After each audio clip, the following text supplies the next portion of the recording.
If you've been doing research on what it's like living in Idaho and you're finally to a place where you're going, you know what? I think I want to move to Idaho, but you're stuck on that part on how to actually make it happen, stick around because I'm going to go step by step on everything you need to do to get moved to Idaho and what you can expect when you finally get here.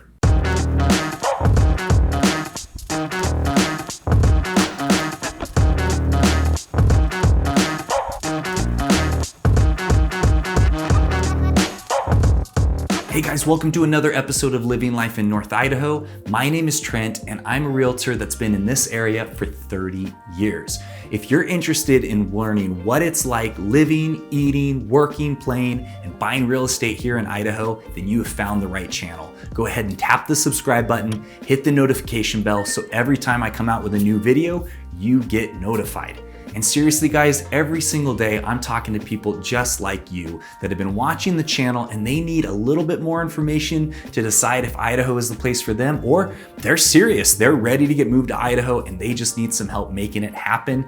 I absolutely love it. We talk to people day, nights, weekends, it does not matter. So if this is you and you're serious about getting moved to Idaho, then go ahead and reach out with a phone call, text, or email. We absolutely love helping people get moved to this area. Like I said, I've been here 30 years and it really is a wonderful place to live, especially in these crazy times.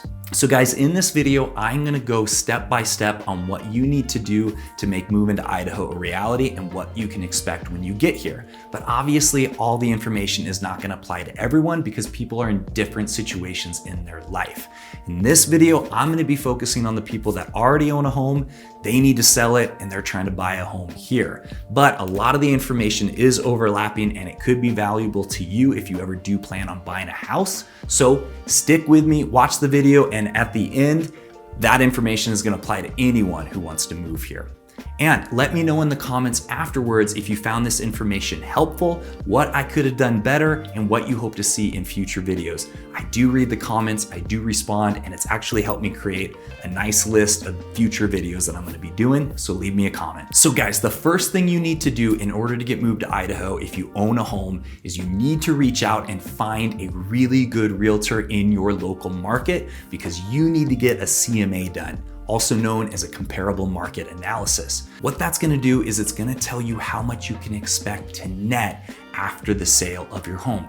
Don't be like some of my clients that go on Zillow or Realtor.com, they find a home in their neighborhood that's kind of like theirs, and they look at what it sold for and said, oh my gosh, we're gonna make this much money. It doesn't work like that. Realtors, licensed realtors know how to do a CMA and know how to adjust your price based on how many bedrooms, square feet, size of garage, last time it was updated. There's a lot of factors that go into it. It does cost money to sell your home. You have to pay the realtors, you have to pay closing fees, there's different fees involved. And so you need to know how much money you're going to make at the end of the sale of your house for this next step. Step 2 is you need to reach out and find a local lender here in Idaho. This is something we can help you with. All you have to do is give us a call, but you're gonna wanna talk to a local lender for a couple of reasons.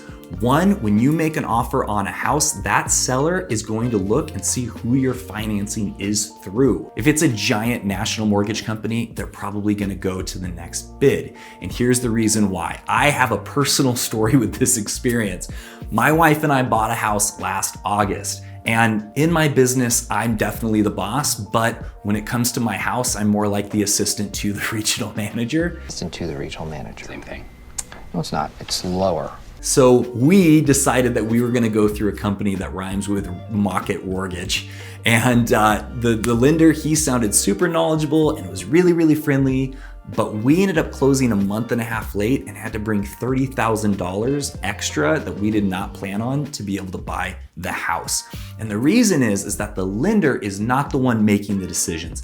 He's gathering all the information and then gives it to his underwriters who do not give a crap. They are salary based and they're a national mortgage company. So if they get a bad name in one little town, who cares? There's thousands of other towns they're doing business in. So it was a really, really bad experience. And a lot of sellers know that when it comes to closing, a local mortgage company is way more likely to do a better job because they want to keep their name solid here in town.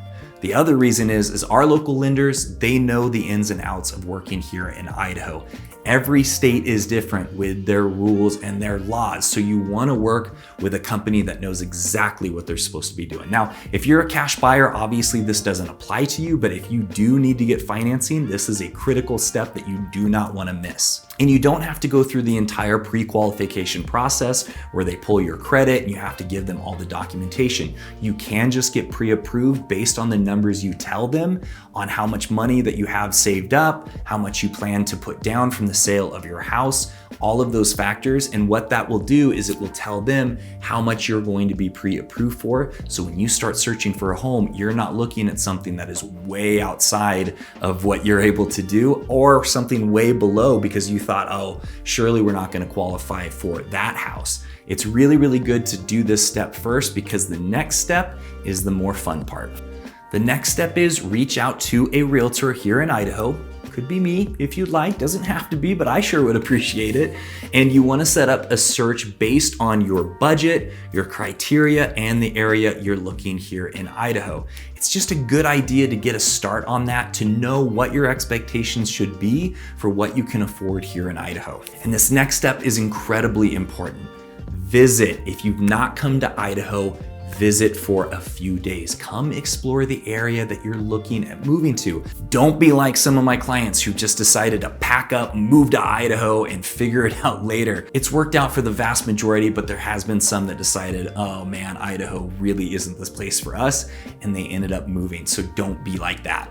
Now that you visited Idaho and know 100% this is the place for you, you're gonna go back and talk to your realtor about what you need to do to get your home listed. They're probably gonna have you declutter, get rid of some stuff, take off the personal photos from the walls, and basically get it staged so that it appeals to the most people so you can get the highest bid. During this time, you do want to start thinking about what you want to take with you to Idaho and who's going to help you take it there. You have a few options. Some people just load up some U-Hauls and do it all themselves. That is not the best plan for everybody, depending on where you live. The other option is you're going to get a semi-truck, load up that semi-truck, and they're going to take it there for you. It takes about a week to deliver, and then they just unload everything into the garage. This third option is called pods. I personally haven't used it, but I've talked to people who have, and they've said it's awesome. Basically, a company comes by your house, drops off what looks like a small shipping container, and you can start loading it up. It's right outside of your house, in your driveway or in front of the house on the street, and you can start loading it up with your stuff at your leisure, and you have access to it until you call them and say, okay, I'm ready to move it. They come back, they put it on a flatbed truck, they deliver it to your new house, drop it off in your driveway, and you can start unpacking and unloading at your leisure. Now, of course, if you keep it for several months, you are gonna have to pay for that. And I've heard it's not the cheapest thing in the world, but it is very, very convenient. So that is how you can start getting your stuff moved. So now that you've gotten your house decluttered and you figured out how you're gonna get your stuff moved to Idaho, you do wanna talk to your listing agent about doing rent back in your area. What rent back is the ability to sell your home, but continue living there for a few more months and just paying the new owners like you're the renter. The reason you wanna do this is you're not going to be able to get an offer accepted here in Idaho with a contingency of selling your home first. Depending on market conditions, that could change, but over the last 3 years, that has not really been an option. So talk to your realtor if that's even an option. In a lot of markets, it totally is. I have a client right now who just sold his home and he's doing a rent back for 120 days, giving him 4 months to find a home here in Idaho. And if doing rent back on your current home is not an option, you can rent a place here in Idaho. There are some short-term rentals. Usually it's apartments. There's VRBO. Another option is if you don't want to sell your house first and do rent back or rent a place here in Idaho and have to move twice, is you can look at doing a home equity line of credit. That's where you take out a line of credit on your current equity in your home, because when you go and make an offer here in Idaho, you can show them that, hey, I am a cash buyer because that cash is available right now. Then if your homes can close at the same time, there's no fees, no funding, no nothing. It just all is seamless. But that is something that you're gonna wanna talk to the lender here about before you actually move forward. But that's something you're gonna wanna talk to your lender about to see if that's an option. Something else that I'm sure you're asking right now is, how am I gonna buy a house without living in Idaho? Am I supposed to just make an offer on something that I've never even seen? Well, we have some workarounds for that. My team and I are willing to go out for our serious buyers and do video walkthroughs with you through Zoom or FaceTime. So if there's a home that you're really interested in, we can go out there and walk through and show you and tell you our impression of the home, if there's any weird smells or anything. And then you have a 5-day window. If you do make an offer and it's accepted, you have a 5-day inspection period that you can fly up or drive over and check it out yourself. And if it's not a good fit for you, you can back out. So there are those options. I do have some clients that decided to take a trip here once they saw several houses that fit their criteria. They came and did a walkthrough on all of them, found the one they wanted, made an offer, got it accepted, and they were able to get their house under contract before they moved here. So there are some options for people who don't live here to be able to buy a house and not have to do it sight unseen. So those are the steps that you need to go through if you live out of state and you need to sell a home and you're trying to buy a home here in Idaho.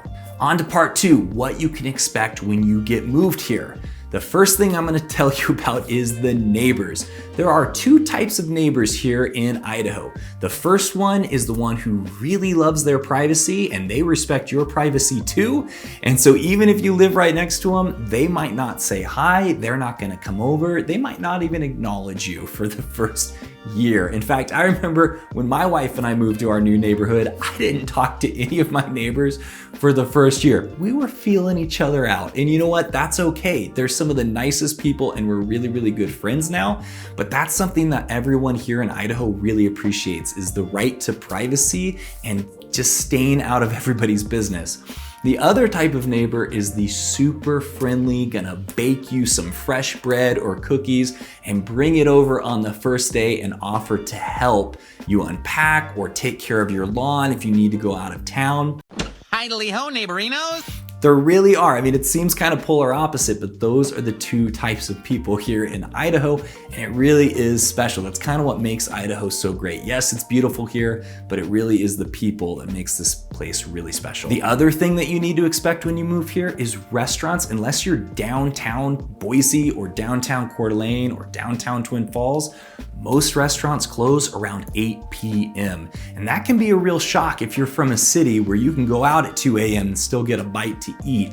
I remember when my sister moved back here from Seattle and she was out the first day and she forgot to eat and she's like, oh, I'll just go grab something after I'm done unpacking. Well, it was 8:30 at night, so she ended up having to get Taco Bell. She wasn't super happy. So we are somewhat small town in most of Idaho. So just know when you get here, a lot of the places shut down early. The third thing that you really need to be aware of is, unless you come in the middle of summer, just expect the weather to do whatever it wants. So have a coat in your car, have a sweatshirt. If you're going for a run, bring a light jacket. Seriously, it can be 70 degrees and sunny, and 15 minutes later, it can be hailing and snowing. I mean, I literally have seen a snowstorm in June. It didn't last long, but it was a snowstorm. It went from 70 to like 32 degrees. It's absolutely crazy. We do live in the mountains up here in North Idaho. Now, obviously down in the Boise area, southern Idaho, it's not as extreme, but here in North Idaho, it definitely is. So just be prepared for the weather to do whatever it wants. The next thing you can expect is you are gonna see some political signs that might not agree with you. We really value our right to free speech here in this state. So you're gonna see some less than flattering signs, stickers, and flags of the current administration. And you know what? That's the way we like it. So I wanna warn you about that, because if you're not expecting it, it can be a little bit shocking. The last thing you can expect is when you go to stores, when you go out on town, expect to see people carrying sidearms. That can be a real shock for people that live in places where there's a lot of gun restrictions. Here in Idaho, we're a constitutional carry state. You don't need a piece of paper to conceal a weapon or carry a sidearm on you. So something that you need to know when you get here is people love their guns and they're not afraid to show it. So guys, that's it. How you get moved to Idaho and what you can expect when you get here. If this video was helpful for you, give me a thumbs up. Let me know in the comments section if you found this video helpful, what you found helpful, and what you'd like to see in future videos. And thank you so much guys for watching this whole thing. Remember to reach out with a phone call, text, or email if you are serious about moving here. Until the next one, I will see you later.